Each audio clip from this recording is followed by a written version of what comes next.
என்னுடைய வாழ்க்கையில் தேவன் என்னை அநேக இடுக்கண்களை கடக்க பண்ணி அநேக பாடங்களை ஆண்டவர் படிப்பித்து கொடுத்தார். என்னுடைய தகப்பனார் ஒரு செல்வ செழிப்பான ஒரு வீட்டிலே பிறந்து வளர்ந்திருந்தாலும் அவர் செய்த தவறுகள் நிமித்தமாக அவர் எல்லாவற்றையும் ஆஸ்தியை இழந்தார். சின்ன பிள்ளைகளாக நாங்கள் ரொம்ப செல்வத்திலே வளர்க்கப்பட்ட நாங்கள் எல்லாத்தையும் இழந்து ஒரு அடிமைகளாக கூலிக்காரர்களாக நாங்கள் மாற வேண்டிய பரிதாப நிலை வந்தது. கடைசியாக எங்களுடைய எல்லாருடைய வேலையும் நீந்து என் அண்ணன் சுகவீனமாகி என்னுடைய ஒருவனுடைய கையினுடைய பிரயாசத்திலே அந்த அத்தனை பேரும் சாப்பிடுகிற நிலைமைக்கு ஆண்டவர் கொண்டு வந்தார். அந்த நிலையிலே ஆண்டவர் இந்த கனமான ஊழியத்துக்கு என்னை அழைத்தார். அப்போ ரொம்ப சின்ன கூலி, ஒருவேளை சாப்பாடு தான் எங்களுக்கு கிடைச்சது. கம்பெனி லீவுன்னா எங்களோட வயிற்றுக்கும் லீவு தான். ஒருவேளை தான் எங்கள் வீட்டில் ஒரு கஞ்சி மாத்திரம் கிடைத்த ஒரு அடிமட்ட நிலைமைக்கு ஆண்டவர் எங்களை கொண்டு வந்தார். அந்த நாட்களே தான் கர்த்தர் எங்களை ரட்சித்து ஆண்டவரை அறிவதற்குள் நிலைமையை கொண்டு வந்தார். ஆண்டவர் என்னை இந்த கனமான ஊழியத்துக்கு அழைக்கும் போது நான் ஆண்டவர்கிட்ட ஒன்று தான் கேட்டேன். ஆண்டவரே, நான் இப்போ 3,500 ரூபாய் கூலி வாங்குகிறேன். இந்த 3,500 ரூபாயில் நாங்கள் ஒருவேளை சாப்பிட்றோம். இந்த ஊழியத்துக்கு நான் வருவேன், ஆனால் இந்த 3,500 ரூபாய் இல்லாமல் போயிடும். எங்கள் வீட்டில் எல்லோரும் பட்டினியாக கிடக்க வேண்டியது இருக்கும். நீர் இந்த 3,500 ரூபாய்க்கு எனக்கு வழி சொன்னால் நான் ஊழியத்துக்கு வந்துடுறேன். இந்த 3,000 ரூபாய் எங்களுக்கு கிடைக்கிற மாதிரி ஒரு மாதத்துக்கு 100 ரூபாய் தான் நான் கேட்டேன் ஆண்டவர்கிட்ட. சம்பளம் ஆண்டவர்கிட்ட 100 ரூபாய் எனக்கு கொடுத்தா நான் எங்கள் வீட்டை ஒருவேளை கஞ்சி தான் கேட்டேன். ஆண்டவர்கிட்ட வந்து எனக்கு மன்னா தாரும், எனக்கு இறைச்சி தாரும், எனக்கு கறி தாரலாம் நான் கேட்கல. ஆண்டவர்கிட்ட வெறும் கஞ்சி தான் கேட்டேன், ஒருவேளை கஞ்சி தான் கேட்டேன். அவருக்கு ஊழியம் செய்யறதுக்கு நான் கேட்ட கூலி ஸ்கூட்டர் தாரும், கார் தாரும், சர்ச்சு தாரெலாம் கேட்கல. எனக்கு ஒருவேளை கஞ்சிக்கு வழி சொல்லுங்க, நான் வந்துடுறேன்னு சொன்னேன். ஆனால் ஆண்டவர் கஞ்சிக்கு வழி சொல்லலை. கஞ்சி வந்த வழியவே மூடிட்டார், கம்பெனியவே க்ளோஸ் பண்ணிட்டான். இப்போ கஞ்சிக்கும் வழி இல்லை. ஆண்டவர்கிட்ட கூலி கேட்டால் கூலி வந்த வழியை லாக்ட், கம்ப்ளீட்டாக க்ளோஸ்ட் ஆயிடுச்சு. நான் வீட்டுக்கு அழுதுகிட்டே வந்தேன். எங்கள் அம்மா கேட்டாங்க, என்னப்பா வந்துட்டேன்? வேலை இல்லைம்மா. வேலை இல்லைன்னு வந்துட்டா நான் துக்கத்தோடு நான் கடந்த காலத்தை நினைக்கும் போது நான் இருந்த நிலைமையை நான் கடந்த காலத்தை யோசிப்பேன். அநேக வேலைகளிலே என்னுடைய கண்ணீரை என்னாலே அடக்க முடியாத நிலைக்கு நான் வந்து விடுவேன்.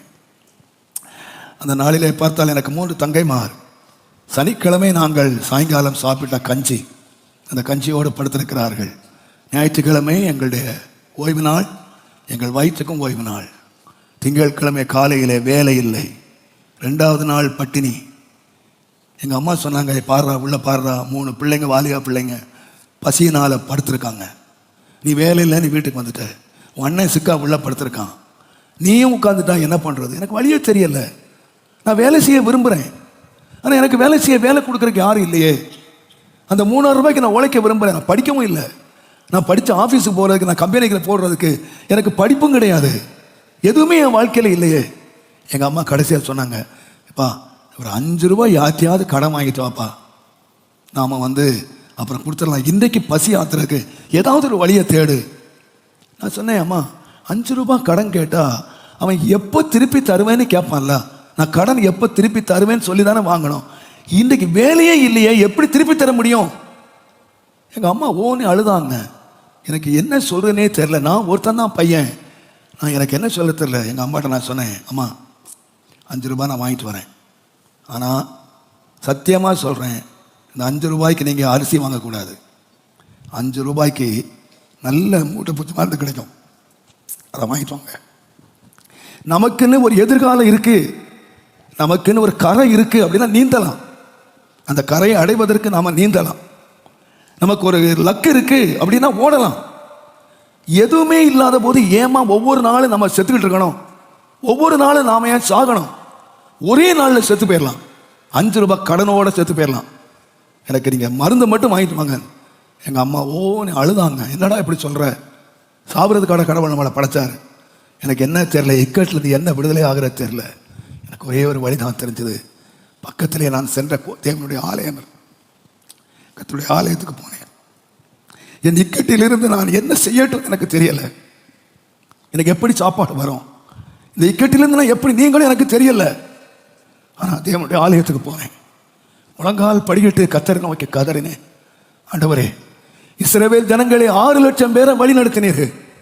அவங்களுக்கு காலையிலே மன்னா கொடுத்தீரு, சாயங்காலம் இறைச்சி கொடுத்தீரு, தாகத்து கண்மலையே தண்ணீரை புறப்பட பண்ணினீர். 40 வருஷம் அவங்களுக்கு வேலை இல்லை, 40 வருஷம் அறுப்பு இல்லை, 40 வருஷம் ஒண்ணுமே இல்லை, எதுவுமே இல்லை.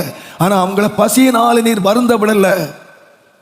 அவங்க வாயில சாப்பிட்டு மூக்கு வழியா வரத்தக்க திருப்தியா ஆகாரம் கொடுத்தீங்க.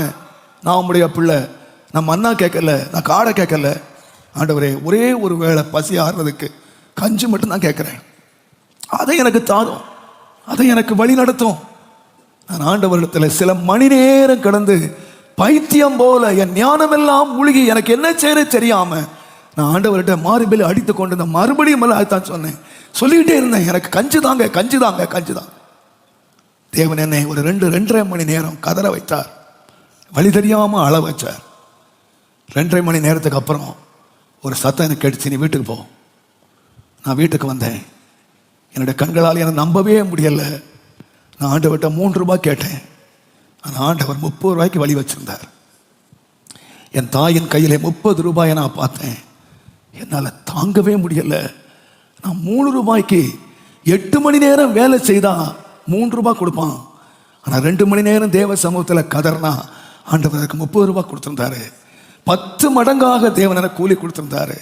அப்பதான் ஆண்டவர் சொன்னார், தாமஸ், இதுவரைக்கும் நீ என்னுடைய வழியை நீ அறிய மாட்டாய், இனிமேல் நான் நடத்துகிறதை நீ அறிவாய் என்று சொன்ன உடனே நான் அமைதியாய் வீட்டுக்குள்ளே போய் எனக்கு இருந்த 2 பேண்ட் ஷர்ட்டை எடுத்துக்கொண்டு எங்கே போகிறேன், என்ன செய்ய போகிறேன் எனக்கு தெரியாமல் நான் வீட்டை விட்டு வெளியே வந்தேன். எங்கள் அம்மா சொன்னாங்க, எங்கடா போகிறேன்னு கேட்டான். நான் சொன்னேன், அம்மா, வீட்டில் இருந்தால் சாயங்காலம் 3 ரூபாய் கிடைக்கும், ஆனால் நான் வெளியே போனால் தேவன் ஒரு நாளைக்கு உங்களுக்கு 30 ரூபாய் தருவார். கர்த்தர் உங்களை நடத்துவார், கர்த்தர் உங்களை போஷிப்பார். நான் சொல்லுவேன், அந்த இடுக்கண் தான், அந்த நெருக்கன் தான் எனக்கு ஒன்றை கற்றுக் கொடுத்தது. தேவன் ஜெபத்தை கேட்டு போஷிப்பார், தேவன் பலப்படுத்துவார். நான் சொல்றேன், அருமையான கர்த்தருடையவர்கள், அன்றைக்கு மாத்திரம் இல்லை, இன்றைக்கு எனக்கு அன்றைக்கு ஒருவேளை 3 ரூபாய் தேவையா இருந்தது. இன்றைக்கு ஊழிய வாழ்க்கை வளர வளர லட்சங்கள் தேவையா இருக்கிறது, கோடி தேவையா இருக்கிறது. யாரிடத்தில் நான் போனதில்லை. எனக்கு தெரியும், அந்த 3 ரூபாய் சந்தித்த தேவன் இன்றைக்கு 3 கோடி சந்திக்க வல்லமை உள்ளவர். அவர் என்னை நடத்துவார். இன்றைக்கு இடுக்க நீங்கி போச்சு நினைக்காதீங்க. எத்தனையோ தேவைகள் என் வாழ்க்கையிலே, குடும்பத்திலே தேவைகள், ஊழியத்திலே தேவைகள், எத்தனை தேவைகள் வந்தது. ஆனால் எனக்கு தெரியும், பிரச்சனைகள் பெரிதாகலாம், பிரச்சனைகள் எப்படி வரலாம், ஆனா அன்றைக்கு இருந்த அதே இயேசு கிறிஸ்து நேற்றும் இன்றும் என்றும் மாறாதவராக இருக்கிறார். அவர் மாறவே மாட்டார். என்னை அன்றைக்கு அந்த இடுக்கத்திலே தான் பலப்படுத்தினார், அந்த நெருக்கத்திலே தான் பலப்படுத்தினார். அன்றைக்கு யாராவது 3 ரூபாய் எனக்கு உதவி செய்து, அன்றைக்கு யாராவது 5 ரூபாய் கடன் கொடுத்து என்ன வாழ வச்சிருந்தா நான் ஒரு ஊழியக்காரனா வந்திருக்க மாட்டேன். ஆனால் எனக்கு நன்றாய் தெரியும், ஆபத்து காலத்திலே கர்த்தரை நோக்கி கூப்பிட்டார், கர்த்தர் என்னை பலப்படுத்துவார், கர்த்தர் நெருக்கத்திலிருந்து என்னை விடுதலை ஆக்குவார். எனக்கு நிச்சயமாய் தெரியும், அருமையானவர்களே, தேவன் இன்றைக்கு இந்த நிலைமைக்கு என்னை கொண்டு வந்ததனுடைய காரணம் எனக்கு ஒன்று தெரியும். யார் வேணுமானாலும் மாறலாம், எந்த ஆர்கனைசேஷன் மாறலாம், எந்த மனிதன் மாறலாம், ஆனால் என்னை நடத்துகிற தேவன் என்னை இடுக்கத்தின் பாதையில் வச்சுதான். நான் இந்த ஒரு சாட்சியை சொல்ல சொன்னீங்கன்னா நான் புஸ்தகமே எழுதுவேன். எத்தனை இடுக்கணிலே கடந்து வந்து அந்த இடுக்கணிலே தான் கர்த்தருடைய அற்புதத்தை நான் கண்டேன். பவுல் சொன்னது மாதிரி, எல்லாரும் என்னை கைவிட்டார்கள், ஆனால் கர்த்தர் மாத்திரம் கைவிடவே இல்லை. நான் சொல்லுவேன், எல்லாரும் என்னை கைவிடுகிற பொழுதுதான் நான் கர்த்தருடைய கரத்தை நான் பார்த்தேன், கர்த்தருடைய அதிசயத்தை நான் பார்த்தேன், கர்த்தருடைய நடத்துதலை நான் பார்த்தேன், கர்த்தருடைய அபிஷேகத்தை நான் பார்த்தேன். தேவனுடைய நாமத்துக்கு மகிமை உண்டாகும்.